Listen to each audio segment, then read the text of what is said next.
welcome back to Wine Our Books with your girl Kay. As you can see by the title, we are reviewing Maame by Jessica George.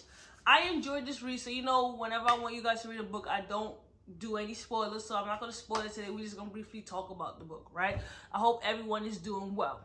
So, right off the bat, Maame, I hope I'm pronouncing it right, means woman, right?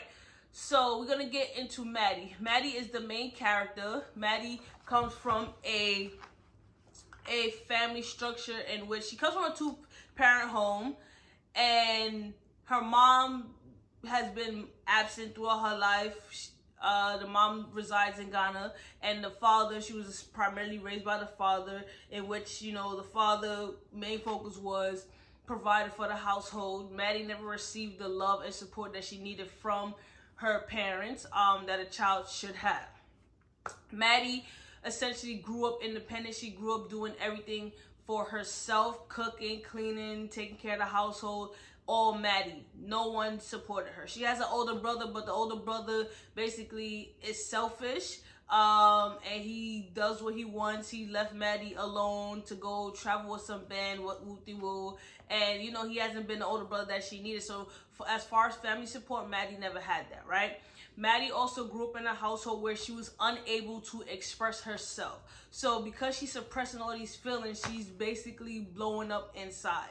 So as she grew up, she grew up in the household with the understanding that family problems stay in the family. You don't talk your business. So essentially, when she had friends, she was unable to really connect with her friends, and her friends didn't really know who she is because she never said anything pertaining to her family or basically herself. She just suppressed everything, right? So we're gonna fast forward a little bit. So Maddie is now the primary caretaker of her father. Her father fell ill with Parkinson's disease, so she's taking care of the father alone. She works as I wrote it down, she works as a personal assistant to editors. She likes to write. She's very creative, right? I should mention that Maddie is suffering from functional depression. She doesn't even realize that she's depressed. Everything that she does is based upon thinking of someone else. So she doesn't put herself first. She's 25 right now. She's a virgin. She grew up before her time, so she had to become a woman. So she never got to do childish things, never got to party. Like, she was always doing what her parents were supposed to do for her, right? She suffers in silence. She longs to be happy. She wants to be happy. She wants to experience life. She wants to put herself first, but she feels guilty because her father's dealing with this severe illness. He's not in his right state of mind. You know, her mother is non-existent. Like, the mother calls her, we're gonna get into the mother, but the mother calls her just with more problems, and it was just like, it was a lot. It's a lot. It's a lot for her, right? And it's just like she needed a hug. Like, Maddie needed a hug, a big, long hug.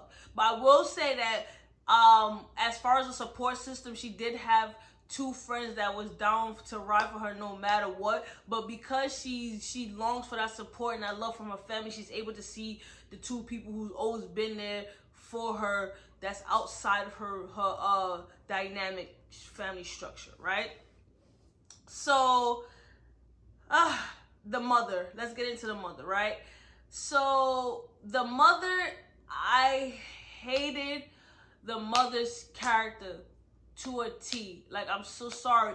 She caused Maddie so much stress and headache. It made no sense. So I'll give you guys a few examples. Like, the mother is selfish. Like, she will call, but she knows. Mind you, the mother, I should mention, the mother and the father still married. The mother went back to Ghana because she wasn't happy in London. She wasn't happy with the father. They wasn't happy, so she wanted to find her own life. So she left her kids and she went to Ghana. She'll come back from time and time again, but she's basically an absent mother. So the brother has severe resentment against the mother. Maddie just tries to tolerate the mother, but the mother will call Maddie and try to dictate and give direction. It's just like, How can you do that? You left your kids. Maddie is a young girl. She hasn't experienced life. She's taking care of her father. You're supposed to be the wife to take care of your husband. You leaving up to Maddie. You calling her, only asking her for money. You're not asking her how she's doing. You ready to you antagonizing her for sometimes, like you saying that she needs to live her life, but how she's supposed to live her life if she's taking care of, again, your husband. Like, just the way the mother would speak to Maddie pissed me off. The way she would text Maddie pissed me off. And it got to the point where I'm just like, I felt so bad for Maddie, because I'm like, these parents don't understand. Like, you guys are only wrapped up in your own. It's just like, oh, how you doing? But I need you to send me some money. Mind you, Maddie is already struggling financially, paying the bills in the household, paying for the father's care, paying for her own stuff. She had the little bit of savings that she has. The mother's like, oh, I need you to send me money. Mind you, the mother is running a business, a hostel in Ghana. So how is it that you run a business and you have no money? You're not saying, Maddie, oh, do you need something? Because again, your daughter's taking care of your husband, but yet you calling for her for money, and you don't see that your daughter's suffering. So like, Maddie would try to disclose her problems to her mother. Her mother would just be like, pray about it. Not to say prayer definitely works, but in the time when you're trying to confide in your mother and you want that motherly advice, like, that's not what any child wants to hear. I'm not gonna lie. So she'd be like, oh, pray about it. You obviously doing something wrong. When you gonna get married? When you gonna this? When you gonna get that? And I'm just like, do you not hear that your daughter is crying out for help? Like, I'm not understanding. So yeah, we're gonna take a pause on the mother. The brother is just like, Maddie called the brother, was like, oh, I need help, I need you to send money, woo-de-woo. The brother's like, I don't got it, but he could wear designer, he could travel, but he never have it. Then she asked him, oh, can you come over and help take care of dad one of these days? He's just like, oh, I'll get around to doing it, I'm gonna come. But he's not a man of his word. Like, I didn't like the brother. I'm sorry. The brother and the mother, they butt heads, but they fail to realize, like, they're exactly the same. Both you guys abandoned Maddie. Like, so, but the brother want to say, oh, it's the mother fault. Like, nah, it's both y'all fault, right? So anyways, it came to a point where Maddie's mother was like, oh, I'm coming back to London. I'm going to help take care of your father. I'm going to stay for a certain amount of time.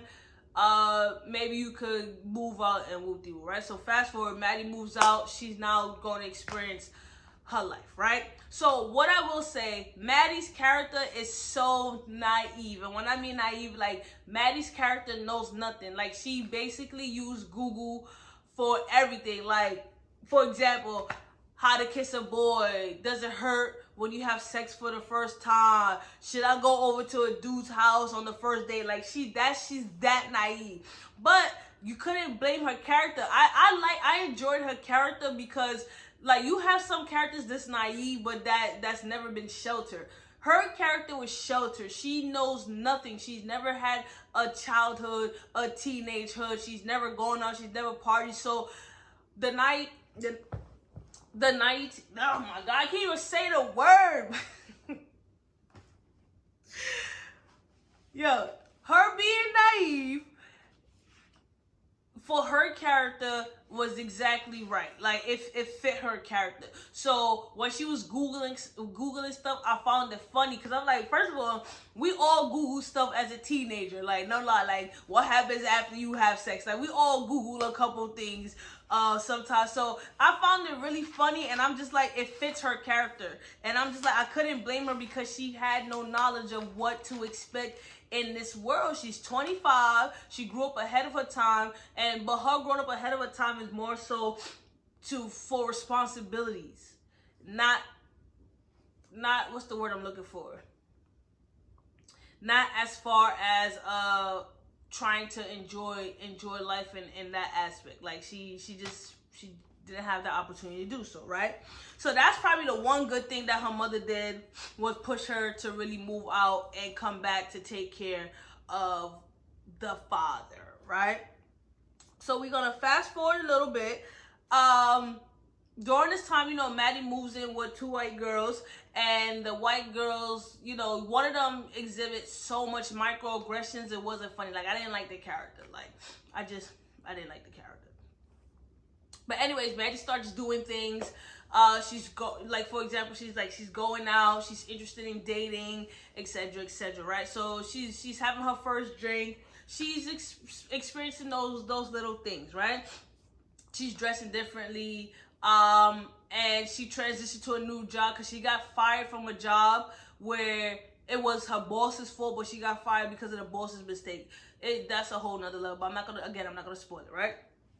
So fast forward, her father dies on his birthday, and she's going through a lot. So again, she's dealing with depression, she's grieving hard, so she doesn't know how to handle her feelings. She's not able to regulate her emotions to the point where she can cope properly. So she has a good day, she has a bad day. Her friends are there to support her, but it's just like, you know, she wants to be someone else other than Maddie. So during this time, like, I'm just gonna say this part back to why I don't dislike the mother. So the mother basically is like, you know, Maddie's grieving, her father's dead, because again, she was the only one there for her father.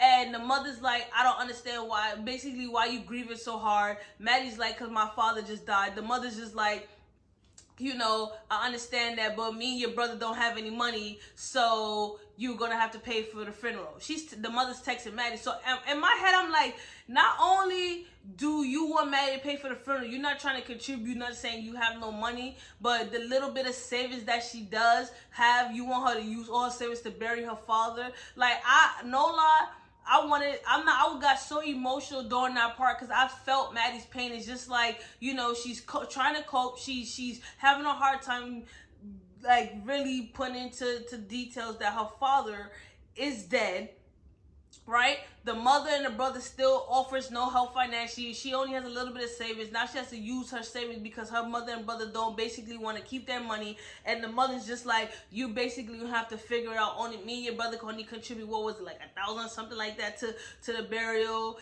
And you're going to have to figure it out. And when the mother texts Maddie that, I'm like, yo, like, parents really don't understand. You try to be respectful and you try not to be the child that they think they have this vision of, but sometimes parents, like, need to get cursed out. I'm not gonna lie. Like, Maddie did low-key clap back at her mom, but I'm just like, that wasn't enough. Like, the mother just irritated my soul. She was such a selfish mother, but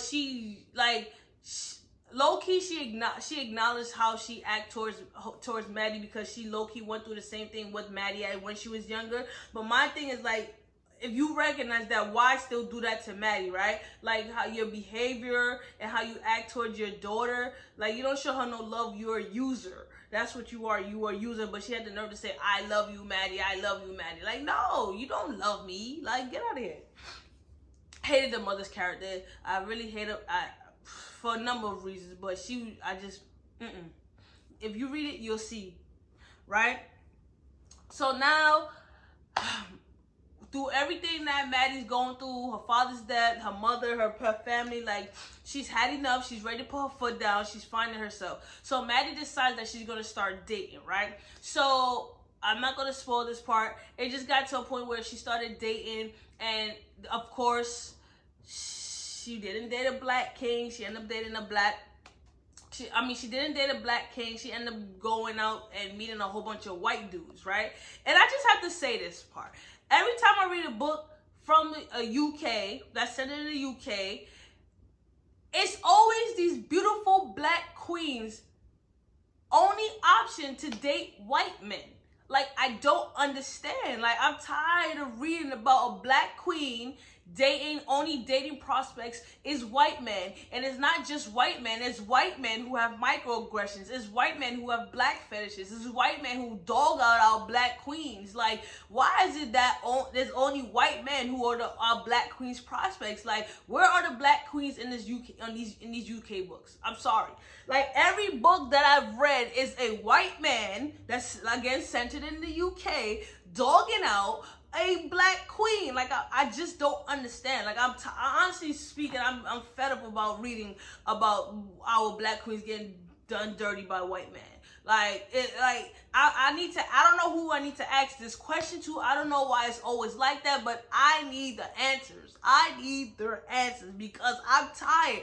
I want a book that's set in the UK, a black queen, a beautiful black queen, period, meets a black beautiful man. How about that? Let's start off with that. Let that be their dating prospects. That's enough of my little rant because I really feel like that. I'm just tired of reading about. I don't have a problem with interracial relationships, but damn, is it like that in London for real, in the UK, where black woman only options is white man? Because I don't think so. I've seen a lot of sexy men from London, from the UK. Idris Elba. We got my Damson. What's his name? Whatever his name is. We got my man from where he from?